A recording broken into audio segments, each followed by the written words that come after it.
बिस्मिल्लाहिर्रहमानिर्रहीम अल्हम्दुलिल्लाहि रब्बिल आलमीन रब्बि शरह ली सदरी व यस्सिर ली अमरी वहलुल उक़दतम मिन लिसानी यफ़क़हू क़ौली। वेलकम टू माय चैनल जोहरे इल्म। आज हम सूरह अनफ़ाल का तारुफ़ पढ़ेंगे। सूरह अनफ़ाल का ये तारुफ़ इम्तहानी नुक्ता निगाह से बहुत ज़्यादा अहमियत का हामिल है। इसमें दी गई मालूमात पेपर में ना सिर्फ MCQs की शक्ल में आती हैं बल्कि शॉर्ट क्वेश्चंस की सूरत में भी आती हैं। हालांकि जवाब सिर्फ 1 वर्ड है लेकिन पूरे 2 नंबर का है। लिहाजा तारुफ़ में दी गई इन मालूमात को याद रखना ना सिर्फ एक स्टूडेंट के लिए ज़रूरी है बल्कि बीइंग अ मुस्लिम हर मुसलमान को मालूम होनी चाहिए। आइए सूरह अनफ़ाल का तारुफ़ पढ़ते हैं। ये कौन सी सूरा है? मदनी। पारा नंबर कौन सा है? 9वां और 10वां। आयात इसमें कितनी हैं? 75। इसमें रुकू की तादाद कितनी है? 10। कलिमात यानी वर्ड्स कितने हैं? 1253। हरूफ यानी अल्फ़ाबेट्स कितने हैं? 5522। मंजिल कितनी है? दूसरी। मकाम नज़ूल कौन सा है? मदीना। ज़माने नज़ूल 2 हिजरी ग़ज़वा बदर के बाद। तौक़ीफ़ी नंबर शुमार कौन सा है? 8वां। तौक़ीफ़ी नंबर शुमार से मुराद कुरान मजीद में मौजूद सूरतों की तरतीब में इसका कौन सा नंबर है? 8वां।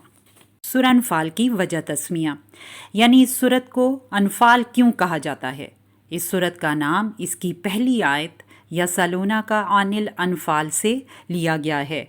लफ्ज़ अनफ़ाल नफ़ल की जमा है जिसके मायनी फ़ज़लो इनाम या ज़ायद माल के हैं। शरीयत में इससे मुराद माल गनीमत है। चूँकि इस सूरा में माल गनीमत के अहकामात बयान किए गए हैं इसलिए इसे सूरह अनफ़ाल कहा गया है।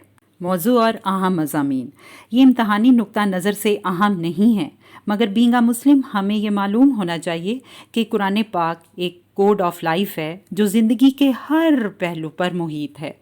ये टॉपिक्स दरअसल इस्लामी माशरत, मईशत, सियासत और जंग के अहकाम पर मबनी हैं। आइए इन पर तायराना नज़र डालते हैं। माल गनीमत के मुतालिक अहकाम, ग़ज़वा बदर के अहम वाक़यात का तज़किरा, मोमिनीन की सिफ़ात का बयान, जिहाद की तरग़ीब का हुक्म, विरासत के मुतालिक अहकामात, फ़िरौन और आले फ़िरौन की हलाकत के असबाब, कुफ़ार के मुतालबे के बावजूद अज़ाब ना आना, मुहाजिरीन और इंसार के दर्जात, मुआहदात और अहद की शिकनी के बारे में हदायत। कुरानी ग्रामर। सूरत का तर्जमा पढ़ने से पहले हमें ये जान लेना चाहिए कि कुरान पाक की ज़ुबान अरबिक है, बिल्कुल इंग्लिश और उर्दू ज़ुबान की तरह। इसमें भी ग्रामर के कवायद मौजूद हैं। मिसाल के तौर पर इसम ज़मीर प्रोनाउन यानी वो इसम जो किसी नाम की जगह इस्तेमाल हो। मसलन हु एक आदमी के लिए, हुमा वो 2 आदमी, हुम वो सब आदमी, हुन्ना वो सब औरतें।